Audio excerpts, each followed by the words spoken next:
Pleased to meet you. This is Fixed and Folded, the knife review channel for the casual knife collector. I am Cody. Tommy is probably resting on his cat tree. And I'm going to be doing a review of the original Extrema Ratio MF1 folder. So this is a pretty big knife. It's 8.8 inches total length. You have a hybrid harpoon slash traditional drop point blade shape with no serrations and basically a full flat grind when you go below the crest here, and the crest is an unsharpened swedge, providing good slicing grind angle. The cutting edge came very sharp and very even out of the box. It was almost a mirror polish. I just put a strop on it with stropping compound and a leather strop, and it made it a little bit extra shiny. And this from the box was really good at slicing even receipt paper, no problem. You have a all-around useful blade shape for piercing, slicing, and the blade stock thickness is thick enough that it's also going to be durable. This is a Bowler N690 steel, which is notable for its high stainlessness, and Extrema Ratio does a really good heat treat on their blades to maximize toughness, and edge retention is pretty decent also. They use a aluminum, Cerakoted aluminum handle. I think this is a PVD or what do they call it? DLC coating, diamond light coating on the blade, very durable. And they've got a Cerakote on the handle, which is also very durable. The MF1 uses a slot head screwdriver for cutout for the pivot adjust with a secondary pivot adjust there also with also slot head screwdriver to fine tune the action. And just from the factory, it's really nice. It's pretty light. I don't know if it's drop shutty, not really, but it's got a nice controlled release to it, pretty light. And I just discovered yesterday, this has a flipper tab, a functional flipper tab on it. It just looks like jimping, but watch this. Oh, here, try it again. You just have to do some with the setup, detent setup from the factory. You just got to do a flick, and you can use that flipper tab, which I enjoy a lot. Just such a tiny little nub there. Thumb stud is the main method of deployment, and it's very intuitive.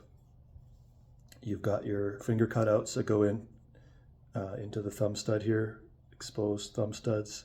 Barrel, the shapes of the thumb studs are well done. It is stepped twice on both sides. And yeah, you can do fingertip release, slow release with the joint, slow release, or with the thumb flick release. And it's easy to access. So hand security is very good. Even though this is smooth aluminum, you have cutouts for the fingers here and for your third finger here. This looks like a bow drill spot, but not meant for that. It's just meant for a stylized way to get some ergonomics here. So we got my finger rests in there, and along with the blocky construction and the large jimping, this becomes a very secure spot for your hand. The blade shape lends itself for draw cutting and for a nice secure choke up position. This is all unsharpened here, and you can safely choke up, and this locks your thumb into place with that shape. You have comfortable reverse grip with large jimping for your thumb here, and saber grip position, very comfortable, very secure. You also have some jimping on this half of the handle, large jimping, that goes into little top jimped, small file jimping on the liner lock. And the implementation of the cutout is nice. It works well with this. It's a relatively thin liner for the overbuilt stoutness of the rest of the knife. And what you get from that, get good liner lockup. Looks like 40% lockup. 40% of the blade is covered by the liner there. You get a real easy release. It's very intuitive and effortless to do. You can just use that cutout and push it over, and works very well. You have a safety switch. You switch it on, and that brings up a metal tab that prevents the liner from disengaging and becomes like a fixed blade. And then just easily flip the tab down, put it back into close mode, and you can close it up. So it works very well. The blade thickness to handle ratio is pretty fitting for a all-around knife that can do up to heavy-duty tasks. Pretty thick slabs of aluminum. On one side you have a steel liner. That's the side with the liner lock. On the other side it's just a slab of aluminum. You have T8 body screws on some of the body, and then the rest you have T6 screws, the top of the mechanism there, and T6 screws for the reversible pocket clip. You have this wraparound deep carry pocket clip, which has worked very well in my testing with my 511 strike pants. And because this is a smooth handle, goes in and out of the pocket easily. Occasionally, if I don't push it down on this side, if I push down and get the glass breaker going, it's uncomfortable, it pokes me, but it's not actually going to go through the skin. And there's such a small glass breaker, hasn't been an issue in my pants, hasn't been an issue so much. Just going to ignore it, it's not a big deal.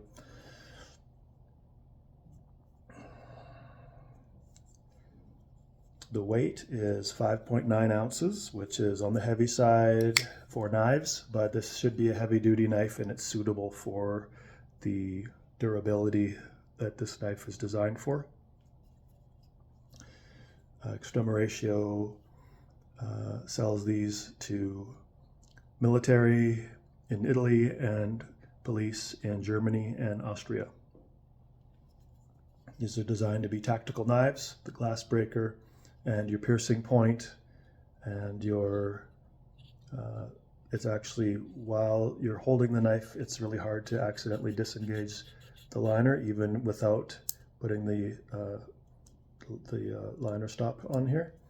You have to go up and then manually do it with your finger, but once you do that, it's a light tension that is comfortable and easy to do. There's no pinch point on the blade going up here with the design, so it's just been really well thought out. You have a pocket clip that sits low on the handle, and that placement is perfectly comfortable.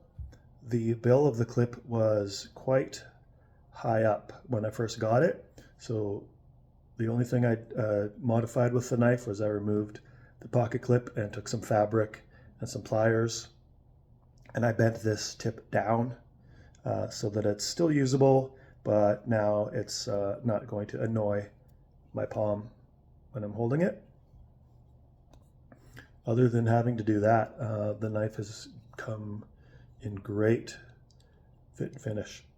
Perfectly centered blade out of the box, tension right out of the box. It's been enjoyable, almost light, but still a controlled release. And with this little this little flipper tab here, just do some flick, and you can flick it open there, or just use the thumb studs. So yeah, I love this knife. Price is $380 Canadian. There used to be more. I think it used to be like $450 last year, and for like 3 or 4 years on Blades Canada, and that was out of my price range, but now lowered it to $380, and very, very happy with this knife.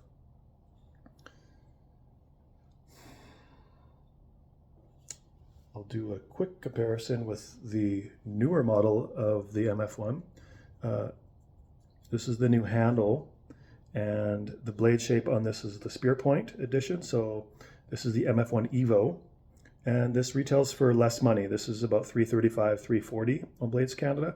Extrema Ratio said they have new machining methods that lower the cost to make their new knives, and so they were able to make this for less expensive, and so they were able to lower the price for customers. So this one's $380 and this is $340.